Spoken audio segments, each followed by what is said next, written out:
E aí, pessoal, está começando mais um Danicast, e hoje um Danicast Entrevista número 3, e o Danicast de hoje é Conexão Brasil e Portugal, né? O entrevistado de hoje mora em Lisboa, ele está 4 horas na frente do nosso fuso horário brasileiro, ele é Palmeirão da Silva. Fala, Dani. Um prazerzão, cara, estar aqui batendo papo com. Batendo papo não, né? Começar a bater um papo com você. Fiquei muito orgulhoso pelo convite.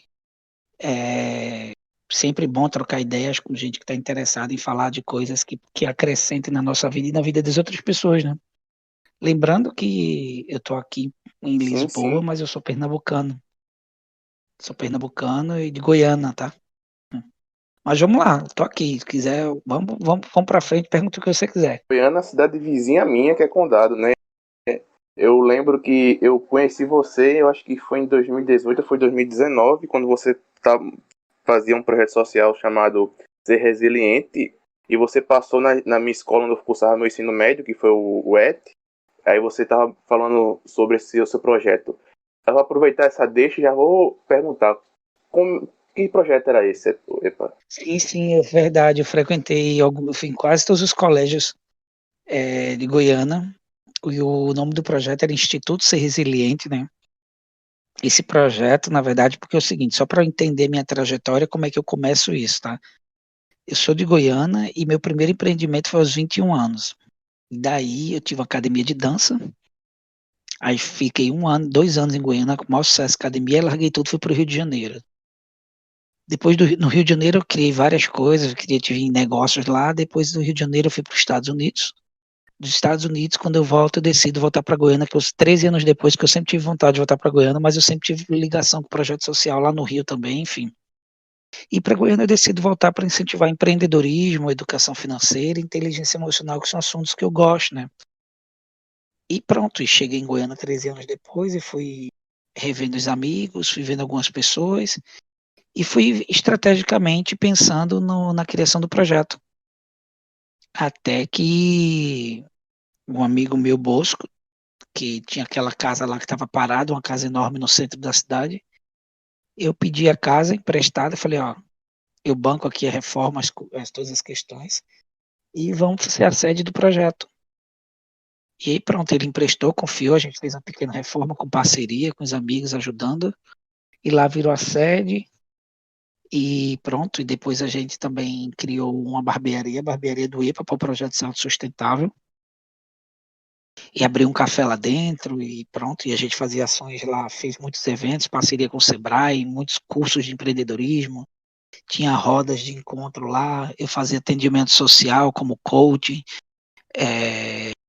foram muitas ações. A última grande ação que a gente fez foi restaurar a Praça Duque de Caxias, que seria ali na frente, a gente com R$ 1.000, e muitos voluntários, a gente conseguiu revitalizar ali a praça, mas fizemos muitas ações em 3 anos, muitos resultados mesmo. Resumindo, é mais ou menos isso. Deu para entender? E como é que se deu essa sua ida para Portugal? Porque você era de Goiânia, foi para Rio de Janeiro foi para Estados Unidos, dos Estados Unidos você voltou para Goiânia novamente, certo? Sim, isso. E como é que se deu de Goiânia para Portugal, ou de Goiânia você foi para mais outro lugar? Não, eu vim de Goiânia direto para Portugal, porque é o seguinte, eu vim e eu deixei o projeto de lado porque eu parto do seguinte princípio, quando estou tendo mais perdas do que ganho, para mim não vale mais a pena. E eu estava enfrentando muita dificuldade na cidade para poder fazer o bem. Então, estava sofrendo boicote na política. Na época da eleição, a casa lá foi apedrejada e algumas pessoas que eu estava ajudando estavam fazendo coisas não muito legais. E daí eu fiquei vendo que não vale a pena insistir, pelo menos para mim, né? Estava tendo mais perdas do que ganho. E aí eu falei assim, foi bem na época também que Marielle foi assassinada, a vereadora no Rio de Janeiro. E pronto, daí eu pensei assim, sei lá, esse negócio aqui pode acontecer comigo e eu vou embora. Aí pronto, eu fiz isso, tava tendo muitos problemas, eu decidi ir embora, porque eu falei assim, em primeiro lugar é minha vida. Resumindo, foi isso. Tô entendendo. Tô entendendo. E E Portugal agora, o que é que você faz em Portugal? Você empreende em quê? Portugal, eu cheguei a empreender, estou 1 ano e 7 meses, mas a gente empreendeu em 2 coisas. Eu criei primeiro um portal chamado Vida Criativa na Europa, que entrevistava alguns empreendedores e alguns negócios criativos, né? E pronto, mas aí a gente parou por alguns motivos. E depois como a gente decidiu fazer o negócio de drinks de delivery. Era, eu tenho formação em análise comportamental, e aí a gente juntou a questão de personalidades com o sabor das bebidas. Então a gente criou 5 bebidas, e isso aí meu ex-namorado na época. 5 bebidas, e pronto, quando começou a pandemia, aí a pandemia já sabe, né? Deu dificuldade e a gente parou. Mas eu empreendi aqui, ainda cheguei a empreender. Certo, interessante. E como é que está sendo esse processo de pandemia, você que é de outro país? Como é que está sendo lidado com a pandemia aí em Portugal? Ah, e aí eu tive que me reinventar, né? Eu estou trabalhando agora no momento como cuidador de idoso. Está sendo uma grande experiência para mim, uma grandíssima experiência, porque eu sempre gosto de trabalhar com pessoas, né? Eu gosto de aprender, então estou trabalhando como cuidador de idoso, que a gente quando vem para outro país, como imigrante, primeiro a gente que não vem com muita grana, né? A gente não consegue trabalhos em empresas, em grandes indústrias, porque a gente não está totalmente regularizado. Então a gente tem que fazer esses trabalhos que, vulgarmente falando, as pessoas falam que são trabalhos que, como é o trabalho? Trabalhos de classe, aí tem um nome, subemprego.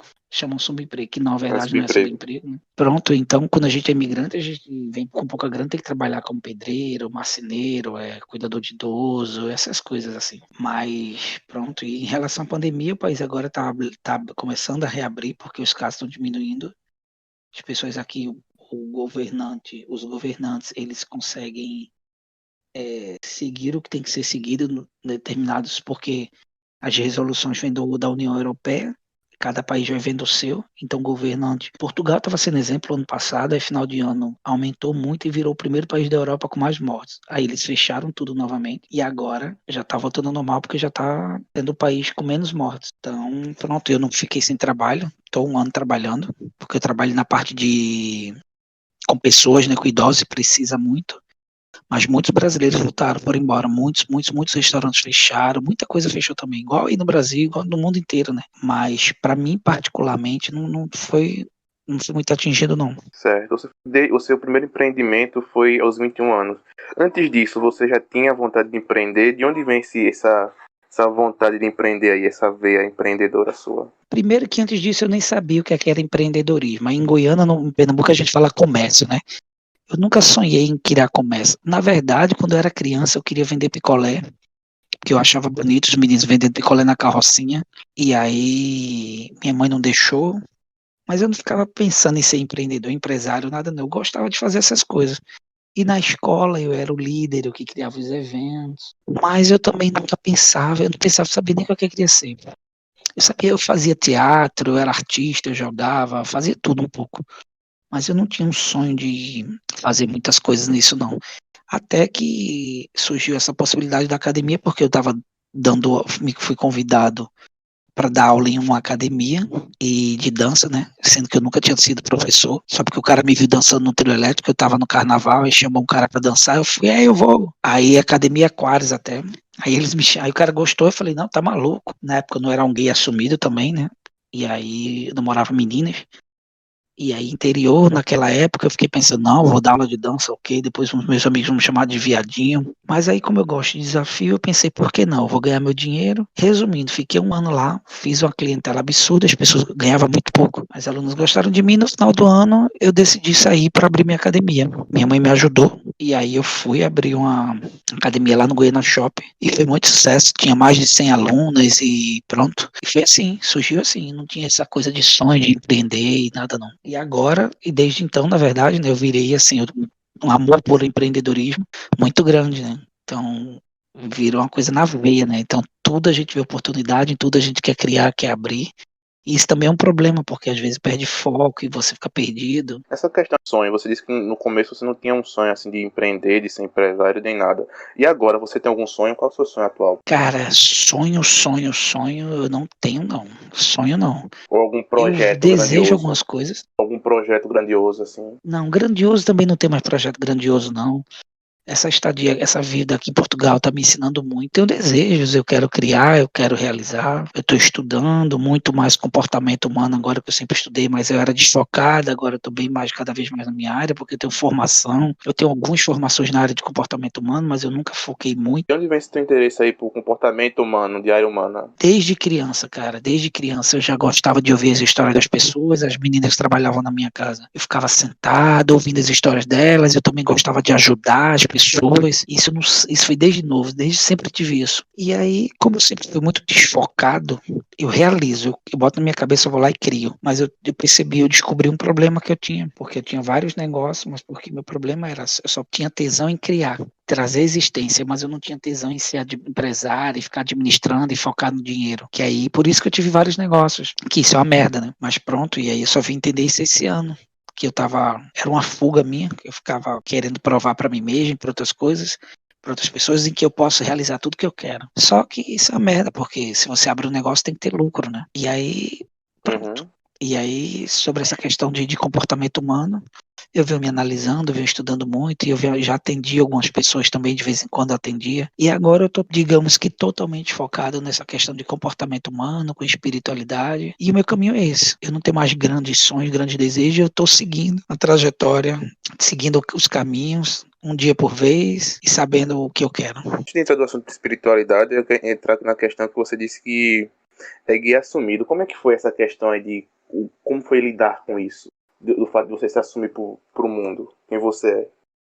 Cara, na verdade, eu desde novo, a gente sempre sabe, né? Desde novo eu sempre sabia que eu tinha alguma coisa com os meninos, mas eu namorava as meninas e ficava, mas eu sentia uma atração diferente para os meus amigos e etc. Mas só que aquela questão anterior, você não sabe ainda direito o que é, né? No meu caso, na verdade. E aí eu namorava as meninas, mas ficava desejando os meus amigos ou com coisa sentimental. Pronto.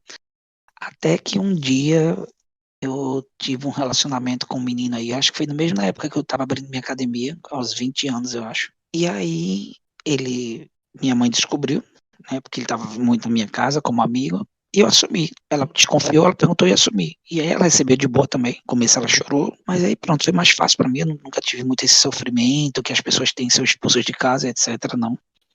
E ali eu assumi para mim, para os meus amigos, para as pessoas próximas, né? Aí pronto, depois terminou o relacionamento, fechei a academia, fui embora para o Rio de Janeiro e fui embora para o Rio de Janeiro e já estava mais bem resolvido com a sexualidade. E de capital, Rio de Janeiro, ninguém conhece ninguém, então fica as coisas mais fáceis. E aí pronto, e depois eu arranjei um relacionamento lá que eu vivi 4 anos, até hoje somos amigos. E aí pronto, e aí foi me resolvendo e depois assumi quem eu sou. Vou ficar escondendo quem eu sou não, porque ninguém paga minhas contas. Mas é um processo. É um processo. Primeiro, para quando, mesmo você sendo independente, ainda é um processo, porque a gente fica meio que com medo. Mas depois que assume e vê que não é esse bicho sete cabeça, para quem é independente, tá? Eu não aconselho muito a jovens a assumirem a homossexualidade, sendo morando com os pais. Se os pais têm dificuldade em aceitar, então eu sempre digo, ó, quer assumir, cara, sai de casa, ganha teu dinheiro e tu não dê satisfação mais a ninguém. Mas dentro da casa dos pais, exigir, querer que os pais aceitem, não, eles não têm obrigação, não. Eles não têm obrigação nenhuma. Então, pronto. Mais ou menos foi isso. Sobre espiritualidade, entrando no assunto de espiritualidade agora, como é que foi teu contato assim com esse tema de idade? Então, espiritualidade é uma coisa que a gente confunde muito, né? Tem muita gente que confunde, porque junta espiritualidade com religião. E não tem nada a ver, Sim. né? Espiritualidade com religião. Mas é sobre o meu contato. Desde novo também eu sempre tive sensibilidade espiritual.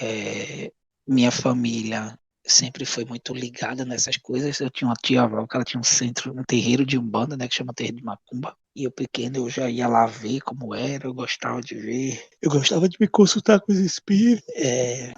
Pronto, eu também tinha sensibilidades, mas nada demais, assim. Sempre foi aquela coisa curiosa, eu tinha algumas coisas, né? Mas pronto, agora, depois de agora mesmo, neste ano, de fato, que eu final do ano passado para esse ano que eu comecei a estudar mais, me dedicar, ficar mais aberto, entender como funciona o mundo espiritual, entender que isso aqui é uma escola, que existe espíritos do nosso lado inteiro, que nós somos espíritos, né, vivendo uma experiência na carne. Então eu estou cada vez mais buscando viver, que é muito difícil, olhando mais para o lado espiritual das coisas. Então eu busco sempre olhar pelo lado espiritual das coisas. Então, por exemplo, essa pandemia. Não é por acaso que está tendo essa pandemia no mundo todo, que está matando um monte de gente, que existe um processo kármico, um processo de limpeza, um processo kármico de fato. E pronto, então mais ou menos isso, a minha visão da espiritualidade bate muito com essa questão de reencarnação,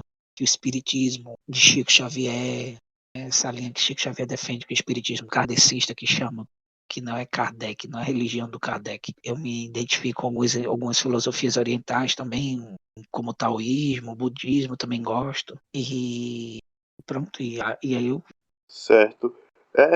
Sobre essa questão, você disse que tem problema de foco, que você abria negócio e para provar que conseguia realizar qualquer coisa, e você disse que se percebeu isso esse ano, recentemente. Como é que você percebeu essa sua fuga, essa sua perda de foco? Eu sempre sabia que eu sempre era uma pessoa desfocada, né? Isso eu sempre soube. Certo. Eu tenho muitas ideias, mas eu sempre realizei, então isso ajudava, né? Só que este ano eu percebi tudo isso no final do meu relacionamento, quando eu decidi comprar uma passagem para voltar para o Brasil. E que eu estava querendo voltar para o Brasil, porque eu estava decidido e ia ser dia 15 de janeiro. Eu comprei a passagem. Só que eu percebi que isso era uma fuga minha. Tava querendo voltar pro Brasil, sabendo que o Brasil estava nessa situação, porque eu percebi que tinha uma forma de uma certa ligação com a minha mãe. Então eu estava me sabotando em voltar para o Brasil para, de certa forma, precisar da minha mãe. Porque toda vez que eu estava precisando, eu sempre ganhei muito dinheiro e perdia dinheiro. Então, quando eu estava precisando, era para minha mãe que eu socorria, que eu pedia socorro. E aí eu percebi que isso também era uma fuga minha. Eu estava querendo me sabotar para passar perrengue no Brasil para pedir ajuda para minha mãe. Então, quando eu entendi isso, eu falei, não, vou cortar e vou manter meu foco aqui, em Portugal. Mesmo eu sendo uma pessoa muito criativa, cheia de ideias, eu não vou querer empreender nada agora, não vou querer inventar nada, vou ter a minha vida aqui normal. Que isso para mim está sendo um puta desafio ficar sem empreender. Que eu sempre fiquei empreendendo, querendo empreender. E eu percebi que essa questão minha de querer criar coisa, era mais uma fuga para preencher um vazio existencial. Como eu falei, já era para preencher um vazio existencial. Não que o empreendedorismo, não que eu não vá sempre seja criar na vida, mas criar uma coisa, realizar, permanecer naquilo, se aquilo for o que eu quero de fato, ganhar dinheiro com aquilo, fazer aquilo prosperar e ficar com aquilo, e depois que aquilo der certo, que trouxer rentabilidade, que tem os resultados que eu quero, eu parto para outra. E não ficar, deu um pouquinho aqui, pulo para outra. Não deu muito certo, pulo para outra, pulo para outra. Isso é perda de tempo, perda de energia, é desgaste e é só fuga. Então, quando eu entendi isso, quando eu entendi que eu estava querendo fugir, que eu estava querendo voltar para as tetas da mamãe, de uma certa forma, que é o que muitos de nós fazemos, ou seja, eu não estava sendo adulto, eu estava vivendo ainda como uma criança, como um menino mimado, que quer brincar pela vida sem muitas responsabilidades. Isso é um processo meio, talvez quem estivesse ouvindo não vai entender muito, vai achar que não tem nada a ver uma coisa com outra, mas é o que acontece. A gente está sempre reproduzindo o que a gente viveu na infância, os traumas, as faltas. Na vida adulta a gente vai trazendo isso. Então essa questão do foco, eu sempre tinha essa dificuldade, e eu percebi que essa questão do empreendedorismo, que eu ficava só, era uma forma de não ser adulto responsável, nem com a minha vida, nem com a das pessoas que eu envolvia. Não sei se deu para entender. Deu para entender, sim. Você pratica meditação, porque eu vi aqui no seu perfil que você diz que provoca pessoas há mais de 15 anos e que tudo começa com os pais, e lá embaixo tem meditação, afeto e consciência. Consciência. Então, meditação. Me explica um pouco sobre esses três passos aí: consciência, meditação e afeto. Então, consciência é que todos nós somos consciências, né? Todos nós somos consciências, somos consciências interligadas. Então, é aquela coisa de todos somos um. Então, quando a partir do momento que eu tenho a consciência de que nós somos consciência, e que viver bem é viver pela consciência e não pela mente, que a consciência é diferente da mente. Então, isso é uma coisa mais aprofundada. Então, consciência, resumindo, todos nós somos consciência. Estamos interligados. Então, a consciência que eu falo é essa, é afeto mesmo, é amorosidade comigo, é me perdoar, é entender que eu sou um ser humano, que eu estou aqui para aprender, eu não preciso ficar me cobrando muito, e que eu vou errar todos os dias, e que eu preciso de perdão, e olhar as pessoas sempre pro lado do afeto, entender que as pessoas também estão no seu processo de evolução, que elas vão errar o tempo inteiro, que o pior ser humano da Terra, ele vai estar no processo evolutivo dele. Isso não quer dizer que vou fechar os olhos para as maldades, para as ruindades das pessoas, não. Mas é tentar olhar a vida sempre para um lado do afeto, ter afeto comigo mesmo, afeto com os meus pais, perdoar os meus pais, perdoar, se perdoar. E pronto, e a meditação entra tudo nisso como a meditação junto com a respiração, né? Essa questão da respiração consciente, o quanto isso muda a vida, cara, tem mudado muito a minha vida. Eu sempre soube meditação, mas eu não conseguia de jeito nenhum, nunca foquei. E a partir de todas essas mudanças que aconteceram no final do ano, eu decidi voltar para o Brasil e ficar aqui e perceber todas as minhas fugas, eu comecei a meditar. E estou bem no processo do início ainda, eu faço meditação com respiração consciente ainda bem básico, porque existem milhões de técnicas, e isso tem me ajudado. Agora mesmo, uma hora atrás eu estava meditando, então todos os dias eu medito, nem que seja 5 minutos, porque me ajuda a me conecto comigo mesmo, eu percebo quando é meu pensamento, quando é meu ego, que é só a minha mente que está querendo falar aquilo, querendo fazer, querendo dizer o que eu tenho que fazer, e observo a diferença. Estou aprendendo cada vez mais. O que é muito difícil é entender quando é a mente e quando é a minha essência, que é a minha consciência, o meu espírito, tem vários nomes que quiser, porque a mente, ela mente. Por isso que o nome dela é mente, porque ela mente. Então a mente é o que fode a nossa vida, porque é o ego. E a meditação, ela ajuda a você entender isso, entender quando a gente está agindo pelo ego ou quando estamos agindo pela nossa essência de fato. Deu para entender? Deu para entender, foi muito boa a explicação. A gente tá caminhando para os finais do podcast. Eu vou fazer umas 3 perguntas aqui para encerrar. A outra coisa, no seu perfil tá dizendo que você são mais de 15 anos provocando pessoas pelo mundo afora. Como você tem provocado as pessoas? Então, são mais de 15 anos porque eu já me especializo, antes de me especializar em coaching, eu sempre fui questionador, né? E eu me questionava e eu questionava as pessoas a viverem bem. Sempre minhas amigas, as pessoas que eu conheço, sempre, mesmo sem ter muito conhecimento, mas eu sempre questionei muito. E de todas as formas que eu ajudava as pessoas. Então, essa questão de provocar. E eu me provoco o tempo inteiro. Eu me provoco agora mais consciente. E eu me provoco com afeto, né? Então, eu provoco as pessoas a mostrar um caminho que seja bom para elas. Que elas saiam do condicionamento, que elas entendam o movimento com os pais. E isso foi no Brasil. No Brasil, eu vivi em Pernambuco, vivi no Rio. Eu viajava para São Paulo, eu viajava para Brasília, para Goiás. Depois eu morei 5 meses nos Estados Unidos, e 5 meses nos Estados Unidos eu também fazia isso com as pessoas lá. Eu sempre fiz isso profissionalmente e no dia a dia, sabe? Sempre questão, todo mundo que passa por mim, eu sempre procuro deixar algo de bom, procuro ajudar, provocá-la a viver melhor, a viver bem para elas. Então eu fazia isso com técnicas e também fazia isso no dia a dia, sempre buscando mostrar o outro lado da vida, né? Mostrando o meu ponto de vista, que não é o certo, mas o objetivo é sempre provocar a pessoa a olhar para dentro dela e buscar viver bem para ela, sempre que puder viver bem para ela, com ela. Então, por exemplo, meu ex, essa coisa que a gente fala que ama as pessoas, mas a gente não ama as pessoas. A gente tem o nosso ego, a gente tem posse pelas pessoas. Então, se eu amo a pessoa, num relacionamento amoroso mesmo, estou com alguém e a pessoa não quer mais comigo e eu me amo e eu amo muito ela, eu não vou deixar de amá-la porque ela não quer estar mais comigo. Se eu a amo, eu quero que ela fique bem comigo ou semigo, né? Como a gente fala brincando. Então isso eu acredito que isso é amor. Mas pronto, então... E isso também entra na questão da provocação. Que a gente acha que a gente sabe que é amor.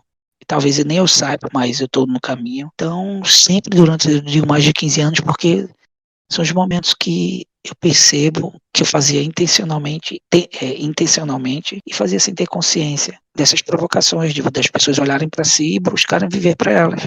Tu falou que morou mesmo nos Estados Unidos. Como é que foi essa experiência de morar nos Estados Unidos? Muito boa. Era um país que eu tinha preconceito. Meu irmão já mora lá há 8 anos. Eu tenho uma prima que mora há 20, 15 anos, sei lá. Sempre me chamava, mas eu dizia que não vejo graça nesse país, não. Nada a ver. Pensamento. Eu fui, me apaixonei em Nova York. Eu fui fazer um curso de inglês lá. Eu vivi em Nova York. Então você começa a andar pelas ruas e você vê tudo que a gente vê nos filmes, né? Nas séries. E é uma sensação incrível. Andar pelo Central Park, ver aquelas pessoas lá, muito bom, muito bom. Qualidade de vida incrível. Pronto, eu fui para lá estudar, ficar 3 meses, fiquei 5, ia ficar mais, mas eu volto pro Rio porque minha mãe estava em depressão, casa lá no Rio. Aí eu voltei para ficar com ela. Mas a experiência é muito, muito boa. Cara, quando você sai do Brasil e vai para um país que as coisas funcionam, as pessoas são mais educadas. Aqui na Europa também é outra coisa, é outra coisa, é outro nível, assim. Então a gente fica feliz, porque pode vivenciar tudo isso, mas a gente fica triste porque no nosso país a gente não pode vivenciar essas coisas educadas aqui. Você pode andar com o telefone à vontade, não tem medo de ser assaltado.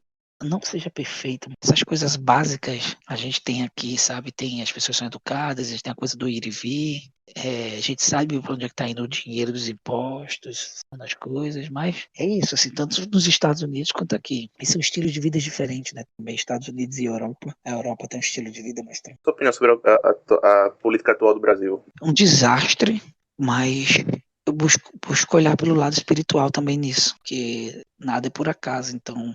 Seria um desastre premeditado? A gente já previa que isso ia acontecer? Cara, eu não sei se eu previa, mas eu senti, assim, que foi justamente por isso.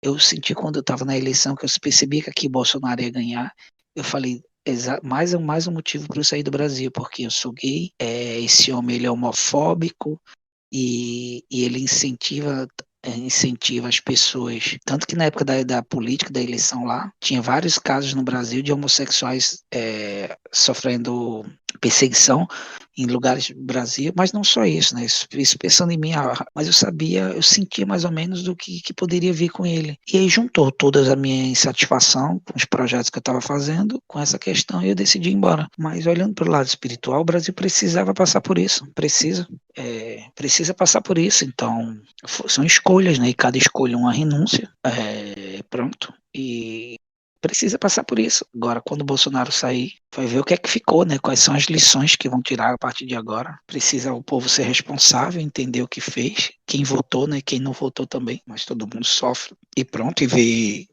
e esperar, porque no mundo, na verdade, é tudo cíclico, né? É tudo cíclico. Então eu busco sempre olhar as coisas de cima.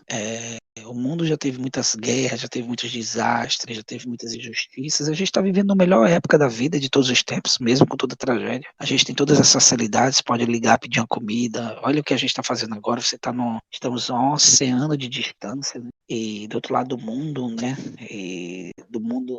E a gente está se falando, então a gente nunca viveu tão bem, no meio de tanta coisa ruim, mas a gente nunca viveu tão bem. Então essa visão que eu tenho.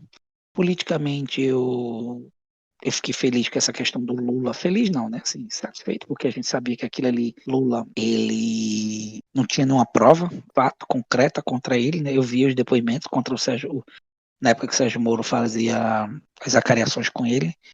Eu não votei no PT, eu votei no Ciro Gomes, mas no segundo turno eu votei em Haddad, mas Lula merece um julgamento justo. A gente sabe que aquilo foi um golpe da Dilma, desde a Dilma foi um golpe. Dilma foi uma péssima presidente, mas ela sofreu um golpe. Ela não cometeu crime nenhum. E pronto, mas até isso faz parte também, né? Faz parte do jogo político, faz parte. E agora Bolsonaro foi eleito e está fazendo o que está fazendo, e agora depois ele vai. Próximo certamente ele vai perder, se Lula não fizer arranjar outra coisa, Lula vem, que vai ganhar vai ser Lula. Eu gosto muito de Ciro Gomes, mas quem vai ganhar é Lula, certamente, porque ele é um homem muito popular. E Lula não foi um ruim presidente também na época dele, não foi. Pronto, resumidamente é isso. Eu sempre gosto de política, eu gosto de ler, acompanhar algumas coisas.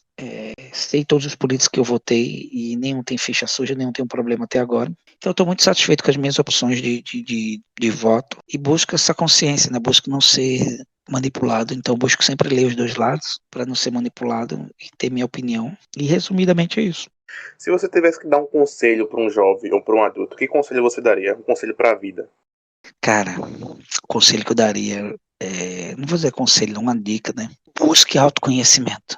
Desde quanto mais novo, busque autoconhecimento, em se entender. Busque primeiro perdoar seus pais por tudo de ruim que eles fizeram. O pior que eles possam ser, honre seus pais.